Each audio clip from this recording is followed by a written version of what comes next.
Good morning. I am so glad that everyone else that stood up here is told how nervous they are, because I literally get such big stage fright that I like black out in my head. So if I say something that seems to go nowhere, it's because I forgot where I was going with it. So I want to take a moment and just thank all the women in this room. I grew up in a place where hope didn't exist. It didn't exist for anybody, but it really didn't exist for women. And I look in this room and I am so inspired and I am so grateful for the role models that are out here every day, on calls, on webinars, on this stage. And they bring hope to so many people.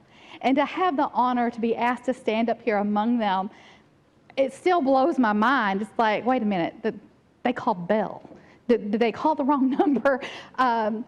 Jane, you are my hero. You really are. I see the beautiful, kind, loving woman you are here today. And I think about the woman who started, who didn't know that this was going to be real, but had it in her heart.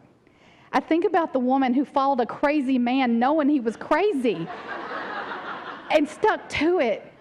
The one who loved enough to let go and allow him to fail over and over. That takes courage beyond belief, and I thank you for it. From one crazy wife to another, I thank you for it. I was given a topic of excellence with a winning spirit. And to be honest, I didn't know exactly what that meant until they said it's when you have something to prove. And that is something I know a little bit about. When I graduated high school, my ticket out of that place that I grew up in was the military. And I had this vision because somebody had told me that in the military I could be all I could be. And it was going to be this great place where we were a team and we worked together and there was this camaraderie and things were going to happen together. But believe it or not, there are people out there who don't want you to win.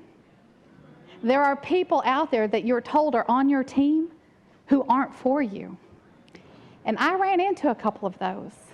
When I joined the military, I joined as an explosive ordinance disposal technician, and that's just the Army's way of saying the bomb squad. And at that time, less than 1% of that field was female. Less than 1%. It had the highest failed out rate in all military schools except for nuclear submarine operator. It was a 9-month course. It was run by the Navy on an Air Force base that all services attended. So it was a hot mess is what it was. And I entered this environment thinking I was going to be on this team and that as a team we were going to win. And I met a lot of great people there. But there was a handful that liked the fact that it was less than 1% female. There was a handful that were committed to keeping it less than 1% female. And they had no problem expressing that to me. So when you talk about something to prove, this was the first time in my life I had someone that was just actively against me. Growing up, there was people that was just inherently against any growth. They didn't know it. They didn't realize it. It's just how they were. This was the first time I faced people that were actively against me. And so I want to tell you a story about a man, Staff Sergeant Terrell. I was about halfway through this course, 4 months in, and I had done well. I had done well in the technical aspects of this course. I had done well in the academic aspects of this course. I had done well in the military aspects of this course. I could follow orders. I knew protocol. I knew procedures. I could do that. This man pulled me aside and he said, I don't have a legitimate reason to kick you out of here, so I'm going to work you until you quit. I'm going to work you until you quit. He said, every day when we do our physical training, when we do PT, we are going to run until you throw up. Every day. We did our physical training as a class. I was in a class with 25 men. These men were bigger, they were stronger, they were faster, and they had more stamina. But you know what they didn't have? They didn't have more stubborn.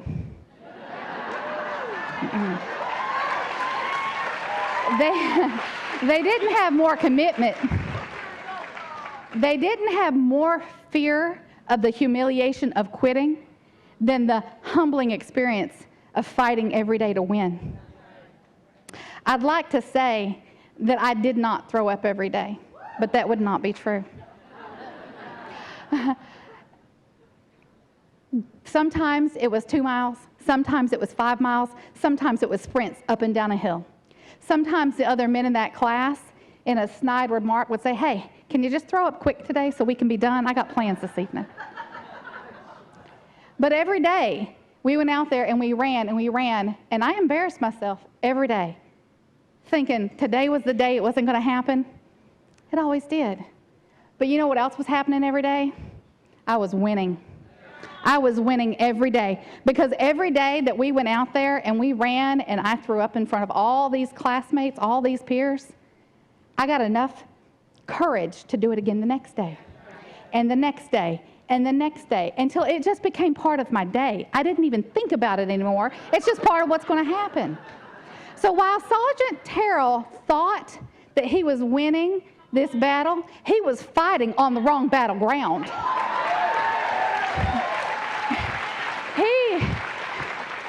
He was using that physical strength to fight a mental battle.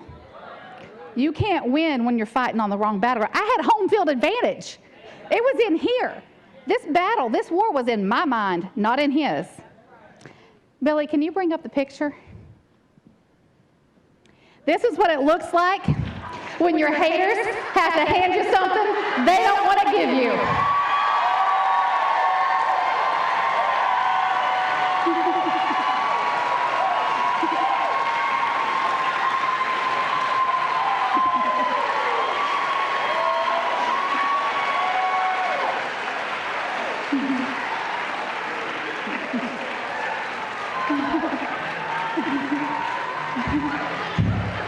Ladies, I know we all have adversity.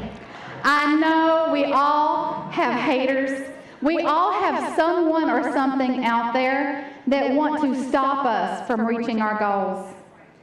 And so what I want to do is I want to challenge each and every one of you to reach down deep inside and find that lioness that Michelle Alleman was talking about.